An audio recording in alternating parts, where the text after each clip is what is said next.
여러분, 오늘 본문에서 참 제사장이 누구일까요? 네, 사무엘이죠. 그리고 그러면 거짓 제사장은 누구일까요? 엘리의 아들들 홈리와 비느하스가 거짓 제사장입니다. 오늘 12절 말씀을 보면은 엘리의 아들들은 행실이 나빠 여호와를 알지 못하더라 라고 증거합니다. 엘리의 아들들은 행실이 좋지 않았습니다. 우리가 예전에 썼던 개역 한글 성경에서는 행실이 나빠를 불량자라고 그렇게 표현하고 있습니다. 엘리의 두 아들은 행실이 매우 나쁜 불량자였습니다. 여기서 여호와를 알지 못하더라 라고 엘리의 두 아들을 그렇게 성경은 평가하고 있는 것입니다.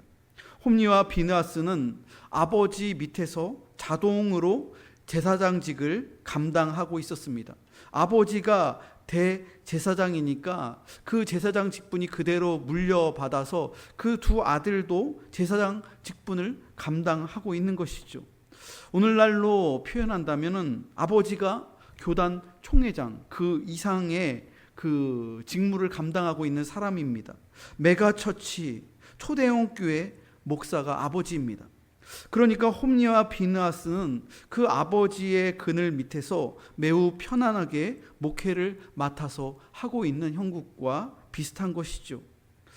그런데 제사장이 여호와를 알지 못하더라라는 이 표현은 하나님을 인격적으로 만난 경험이 없었다는 거예요. 매일 예배드리고 짐승 제사를 잡고 또 율법을 공부하고 그 아버지 밑에서 홈리와 비느하스가 하나님을 알지만 하나님을 인격적으로 만난 경험이 없었다는 거예요.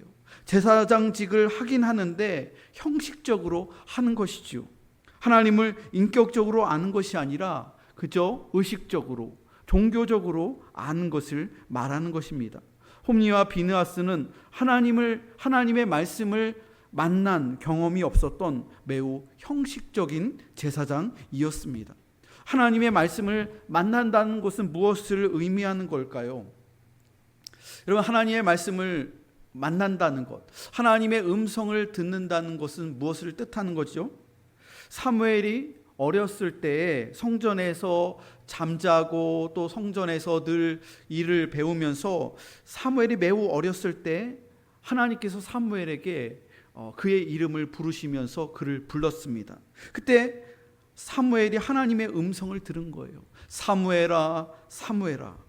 하나님께서 사무엘을 부르시는 그 음성, 하나님의 음성을 인격적으로 들은 거예요. 이때 사무엘은 처음 듣는 그 하나님의 음성에 이게 하나님의 음성인지 주인인 엘리 대제사장이 자기를 부르는 것인지 처음에는 헷갈렸어요. 그래서 제사장님 가서 저를 불렀습니까? 똑똑 두드리면서 제사장 그 문 앞에 간 거죠. 그러니까 나는 너를 부른 적이 없다. 다시 가서 사무엘이 밤에 또 자려고 하는데 또 음성이 들리는 거예요. 사무엘아, 사무엘아. 또 대제사장이 가서 부르셨습니까? 제사장님. 부르지 않았다고 3번이나. 그러니까 엘리 제사장이 이거는 이 사무엘을 하나님께서 부르시는 거구나, 이걸 깨달은 거예요. 그러니까 대제사장이 다시 그 음성이 들리면 이렇게 해라. 예 주님, 말씀하옵소서. 주의 종이 듣겠습니다. 다시 한번 4번째 하나님의 음성이 들리는 거예요. 사무엘의 이름을 부르시는 거예요. 사무엘아, 사무엘아. 그러니까 사무엘이 무릎을 꿇고 예 주님, 주의 종이 듣겠습니다. 말씀하시옵소서. 이 말씀의 체험이 하나님의 말씀을 인격적으로 만난 사람의 체험이라는 것이죠. 저도 하나님의 말씀을 인격적으로 만난 그러한 경험이 있었습니다. 제가 정확하게 기억하는데 24살 때 제가 하나님의 말씀을 인격적으로 만났어요. 군대를 제대하고 딱 1999년 1월 달이었어요. 1월 달.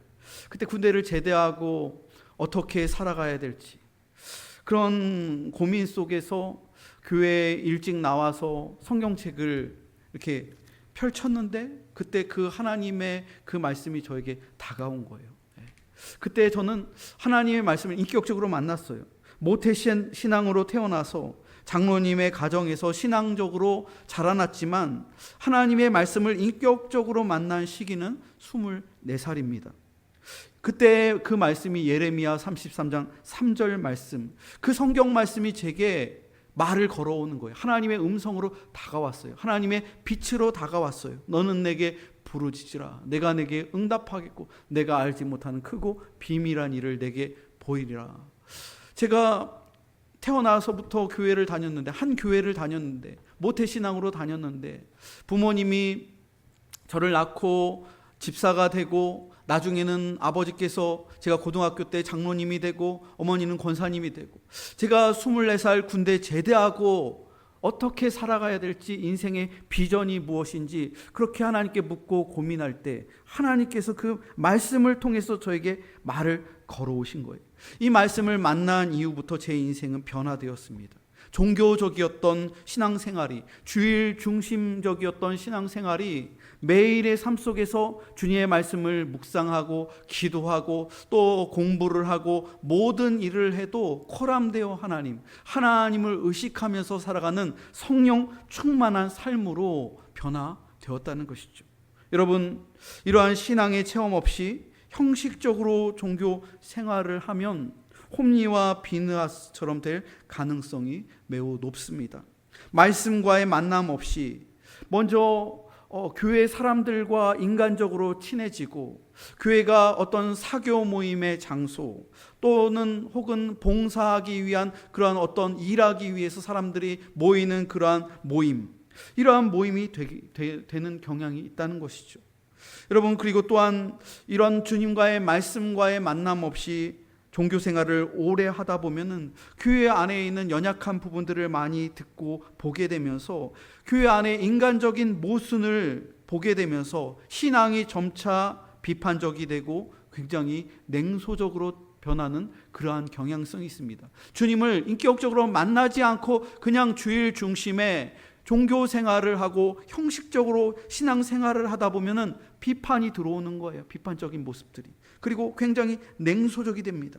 목회자나 중직자의 집에서 자란 자녀들이 교회의 깊은 사정을 부모님들의 이야기를 통해서 전해 듣고, 또 교회의 이야기를 너무 많이 듣다 보면은 그 신앙이 비판적이 되고 냉소적으로 변화될 가능성이 매우 많습니다.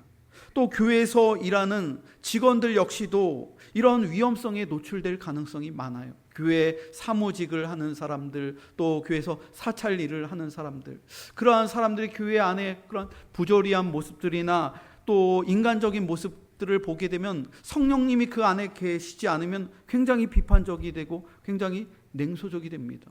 여러분, 제가 지금까지 쭉 교회 사역을 하면서 어떤 병든 교회는요, 교회에 그 월급을 받으면서 행정실이 있어요. 사무실이 있어요. 그 사무실에서 한 여자 간사나 혹은 여자 집사나, 그러면서 교회에서 사례를 매달 주면서 교회 행정직을 하고 여러 가지 일들을 하는데, 굉장히 그러한 분들 가운데 냉소적이고 비판적인 분들이 있으면 그런 분들은요, 성도들에게도 굉장히 친절하지가 않아요. 꼭 이 주민센터나 읍사무소 가면은 굉장히 딱딱하게 구는 것처럼 오히려 그 사람들보다도 더 불친절하게 하는 사람들도 있어요. 담임 목사님에게만 잘하고 교회에 힘 있는 장로님에게만 잘하고, 그냥 전도사가 오거나 부목사가 심지어 와도 굉장히 불친절하고, 성도들 평신도들이 와도 굉장히 이렇게 불친절하게 하는 사람들이 있어요. 그거 뭐냐면은 굉장히 교회 안에서 자기가 일하다 보니까는 그러한 모습들을 보면서 굉장히 사무적이 되고 일중심적이 되고 그 안에 성령님이 계시지 않으니까 그렇게 되는 것이죠. 비판적이고 냉소적인 신앙은 자칫하면 이중적인 삶을 살 수 있게 됩니다. 홈리와 비느하스는 하나님을 만난 체험 없이 제사장이 되어서 이중적인 생활을 하게 됩니다. 여러분, 홈리와 비느하스의 이중적인 생활이 무엇일까요? 그 첫 번째는 하나님께 드리는 제사를 더럽혔습니다. 제사를 더럽혔다는 것은 예배를 더럽혔다는 거예요. 엘리의 아들들은 실로에 올라와서 제물을 드리는 성도들의 제물에 손을 갖다 댄 거예요. 어떤 성도들은 교회 절기에 소를 드리고, 어떤 성도들은 양을 드리고 염소를 드리고 비둘기를 드리고 곡식을 드리는데 성도들이 드린 그 예물에 홈리와 비나스가 손을 갖다 대는 것이죠. 자기의 사환에게 시켜서 세 살 갈고리를 준비해 갖고 그 예배 제사를 준비하는데 냄비에 솥에 고기를 삶는 거죠. 그래서 양고기를 삶거나 또 염소고기를 삶거나 소를 드린 성도의 그 제물에 소를 삶는데 그 삶고 있는 과정 속에서 다 하나님께 예배를 드린 다음에 제사장이 가져가야 할 몫이 있고 또 예배를 드린 성도들이 가져가야 할 몫이 있고 번제와 같은 예배는 완전히 다 태워서 하나님께 온전히 바치는 거예요. 소 한 마리 그냥 불러 다 태워서 하나님께 다 바치는 거예요. 화목제물 같은 경우는 그 가운데서 고기를 떼어서 제사장에게 가장 좋은 부분을 주고 또 나머지 부분은 제사를 드린 그 예배 당사자와 그리고 온 가족들과 마을 사람들이 같이 나눠 먹을 수 있도록 화목제물은 같이 먹는 거예요. 같이 잔치를 하는 거예요. 그런데 홈리와 비나스는 예배 드리는 동안 못 참는 거예요. 저거를 빨리 내가 제일 좋은 걸 가져가야 되는데 그 가마솥에 삶고 있는 그 고기를 사환에게 시켜서 3개의 갈고리가 달린 거를 탁 찍어갖고 거기서 그냥 고기를 자기 마음대로 하나님께서 딱 제사장이 받아가야 될 그 부위가 있는데 그거에 상관하지 않고 딱 찔러서 그냥 미리미리 빼가는 거예요. 그리고 또 이 제사를 드릴 때 고기를 반드시 삶아서 이렇게 그 예배가 다 마친 다음에 제사장에게 갖다 줘야 되는데 홈리와 비나스는 사환에게 막 시키는 거예요. 당장 가서 고기를 잡지도 않았는데 삶지도 않았는데 생고기를 그냥 가지고 오라는 거예요. 생고기를. 다 하나님의 율법을 어기는 것이죠. 그러자 이 제사를 드리는 성도가 아직 제 고기를 잡지 않았습니다. 삶지도 않았습니다. 빨리 내놓으라고. 안 내놓으면은 빼앗아 가겠다. 억지로 빼앗아 가겠다. 이렇게 으름장을 놓는 것이죠. 저는 이 말씀을 이렇게 보면서 홈리와 비나스가 마치 조직 폭력배처럼 그렇게 보여졌어요. 여러분, 엘리의 아들들은 행실이 매우 나빴습니다. 그래서 불량자라고 그렇게 부르는 거예요. 참으로 부끄러운 이야기인데 목회자 중에도 간혹 불량자 같은 사람이 있어요. 성품이 매우 좋지 않은 사람이 있습니다. 언어도 굉장히 경박하고 그리고 행실도 매우 좋지 않은 그 일부의 사람들이 있어요. 그래서 그러한 일부의 행실이 나쁜 불량자 같은 사람들 때문에 많은 목회자들이 지탄을 함께 받는 그러한 경향들도 있죠. 두 번째는 홈리와 비나스의 이중적인 생활의 두 번째 모습은요, 스캔들입니다. 오늘 본문의 22절과 23절 말씀 보십시오. 22절과 23절 말씀을 함께 읽어보겠습니다. 시작. 엘리가 매우 늙었더니 그의 아들들이 온 이스라엘에 행한 모든 일과 회막문에서 수종드는 여인들과 동침하였음을 듣고 그들에게 이르되 너희가 어찌하여 이런 일을 하느냐. 내가 너희의 악행을 이 모든 백성에게서 듣노라. 회막문에서 수종드는 여인들과 홈리와 비나스가 성관계를 맺었다는 거예요. 여러분, 여기서 주목해서 봐야 되는 것은요, 여기에서 이 여성들이 한두 명이 아니었다는 거예요. 복수예요. 복수. 여인들. 회막문에서 수종드는 믿음이 좋은 여인들을 건드렸다는 거예요. 회막문까지 와서 수종들고 섬기고 교회 일을 하고 이런 믿음이 좋은 여성들을 이 불량스러운 제사장들이 건드렸다는 것이죠. 여러분, 당시에 제사장이라고 하면 하나님을 대신하는 사람으로 성도들이 믿었어요.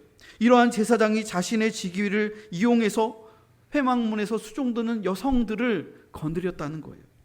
엘리의 아들들은 양의 탈을 쓴 이리입니다.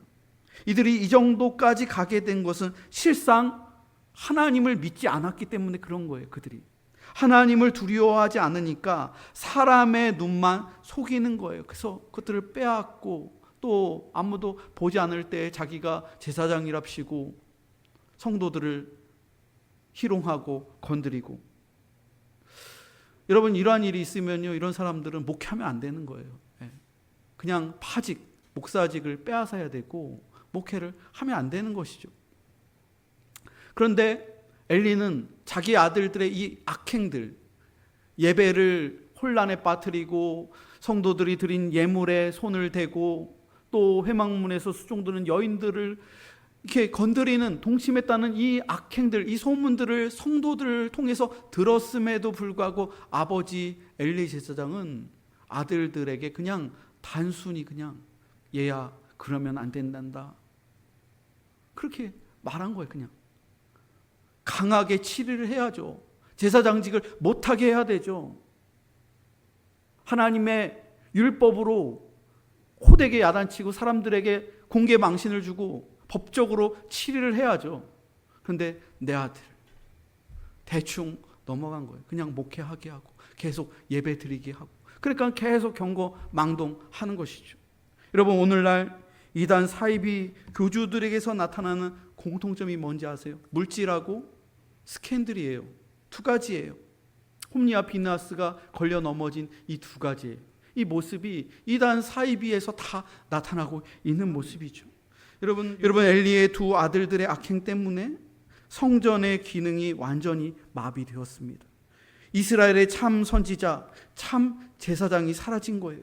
엘리의 나이가 너무 많이 들어서 그의 분별력도 상실되는 거예요. 처음에는 엘리도 그렇지 않았어요. 근데 나이가 많이 들면서 거기에 안주하고 자기의 아들들이 막 나가는데도 그것을 제지하지 못하는 것이죠.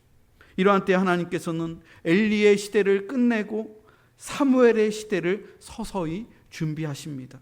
오늘 본문의 17절과 18절 말씀 한번 보십시오. 17절과 18절을 함께 읽겠습니다. 시작. 이 소년들의 죄가 여호와 앞에 심히 크면 그들이 여호와의 제사를 멸시함이었더라. 사무엘은 어렸을 때 세마포 옷을 입고 여호와 앞에서 섬겼더라.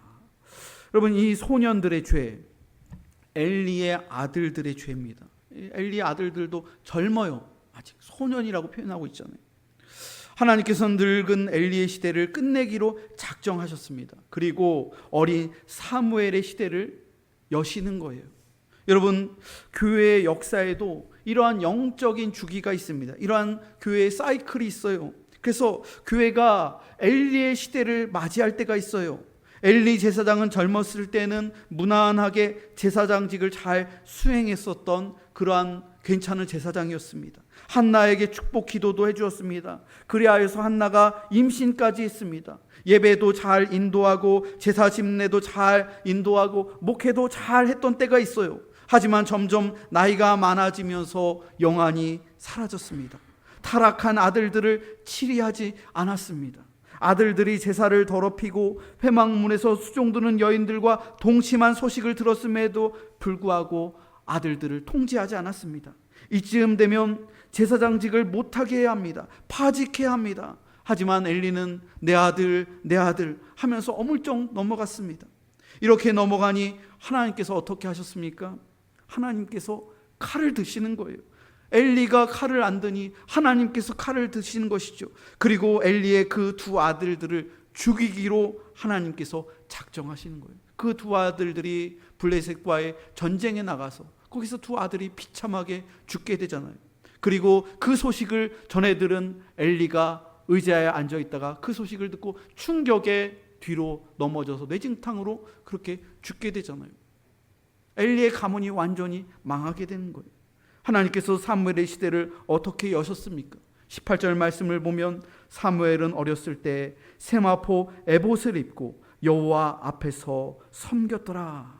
사무엘은 매우 어렸을 때 템플 보이로 성전에서 먹고 자라면서 여러 가지의 그런 구차한 일들, 허드렛 일을 하면서 그 사무엘은 자라났습니다.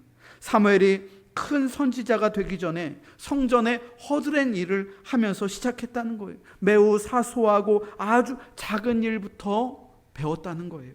그리고 사무엘은 어렸을 때부터 세마포 에봇을 입고 여호와를 섬겼습니다. 여러분, 세마포 에봇에는 두 가지의 의미가 있습니다. 첫 번째는 순결의 의미가 있습니다. 사무엘의 어머니 한나는 매년 어린 사무엘을 위해서 세마포 옷을 지어서 이 아들에게 입힌 거예요. 여러분, 사람에게 옷을 선물한다는 것은 대단히 중요한 의미가 담겨져 있습니다. 사무엘은 어머니가 매년 지어준 세마포 새 옷을 입으면서 점점 키가 자라나면서 옷이 매년 작아질 거 아니에요. 매년 어머니가 세마포 새 옷을 가져다 주면서 그 옷을 입으면서 사무엘이 어머니의 관심 그리고 어머니의 기도를 늘 생각하지 않을 수 없었다는 것이죠. 어머니께서 만들어주신 세마포 옷을 입고 술집에 갈 수 있겠습니까? 어머니가 입혀준 거룩한 그 옷을 입고 홈리와 비느하스처럼 나쁜 짓을 하면서 도둑질을 하면서 또 희롱하면서 그렇게 할 수 있나요? 그렇게 하지 못한다는 것이죠. 나쁜 사람들, 나쁜 장소를 갈 수 없다는 거예요. 여러분, 요즘 최근에 뉴스에서 방영됐는데 초등학교 3학년 아이가 애들을 막 때리고 욕하고 담임 선생님이 제지하니까 담임 선생님에게도 욕설하고 막 협박하고 초등학교 3학년짜리가 그 뉴스 영상 보신 분 있을지 모르겠어요. 막 제지하는데 자기 부모에게 이르겠다고 막 그러면서 도저히 선생님 말을 안 듣는 거예요. 자기 조퇴하겠다고 막 나가면서 우산으로 교실 창문을 깨고 선생님 통제 교육에도 따르지 않고 교감 선생님이 남자 교감 선생이 보다가 가면 안 된다고 계속 막아서는데 교감 선생님에게 막 욕하고 애가 몸으로 선생님이 뭐 어떻게 아이를 이렇게 훈계할 수 없으니까 몸으로 이렇게 막는데 애가 막 교감 선생님 얼굴에 침 뱉고 욕하고 싸대기 때리고 그 영상이 이렇게 나왔어요. 그 부모가 아이 잘못이 아니래요. 그래서 교육청에서 아동 학대 그리고 아동 방임으로 부모를 고소했어요. 얼마 전에 엊그저께 영상을 봤는데 부모가 있는데 부모가 교육청에 고발된 상태였는데 이 아이가 그냥 돌아다니는 거예요. 돌아다니는데 어떤 시민이 영상을 촬영한 거예요. 자전거를 훔쳤어요. 지나가던 시민이 두 부부가 가다가 그 아이인 거를 알았나 봐요. 그 동네 사람인데. 그러면서 그 아이한테 너 이거 네 자전거 아니잖아. 어디서 가져왔어? 막 막무가내. 잠깐 타고 가는 길이에요. 막 이러는 거예요.